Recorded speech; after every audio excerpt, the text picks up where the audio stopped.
महिलाओं पर हो रहे अत्याचार को लेकर आज पूरे देश में कांग्रेस अपना एक कैंपेन चला रही है। दोस्तों, भारत एक ऐसा देश है जहां महिलाओं को हमेशा प्रधानता रही है और महिलाओं का सम्मान इस देश में सबसे ज़्यादा है, क्योंकि जहां हिंदू मान्यताओं के अनुसार तमाम देवियों की पूजा इसी देश में होती है। शक्ति प्राप्त करने के लिए, शिक्षा प्राप्त करने के लिए, धन प्राप्त करने के लिए सारी देवियों की पूजा होती है। लेकिन एक ऐसी पार्टी जो खुद को हिंदुत्व का दावा करती है कि वो हिंदू की पार्टी है, हिंदुओं के लिए पार्टी है, लेकिन आज सबसे ज़्यादा महिलाओं के साथ अत्याचार और उन पर होने वाले जुल्म उसी पार्टी के नेताओं द्वारा किए जा रहे हैं। पिछले 2 वर्षों में जो मापदंड है सरकार का, उसमें सबसे ज़्यादा अगर महिलाओं के साथ कोई क्राइम हुए हैं तो उसका ग्राफ सबसे ज़्यादा बीजेपी की सरकारों में रहे हैं। पिछली बार महाराष्ट्र की भी सरकार जो देवेंद्र फडणवीस की थी, उस सरकार में भी महिलाओं के ऊपर सबसे ज़्यादा अत्याचार हुए।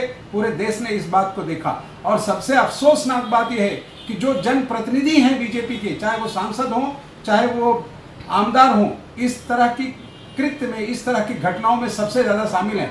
सेंगर का मामला हो, चिन्मयानंद का मामला हो, दूसरे इनके सांसदों का मामला हो, ये पूरा देश देख चुका है।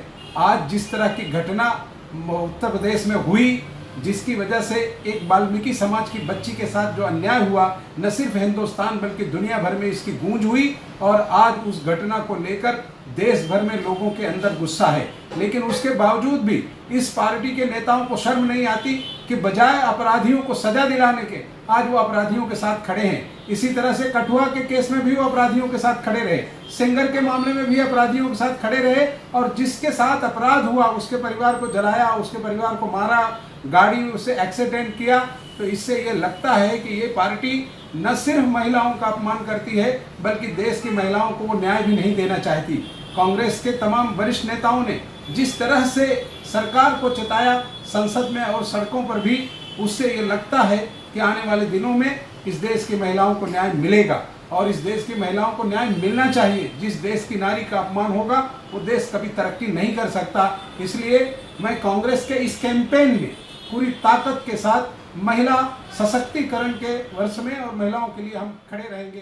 धन्यवाद।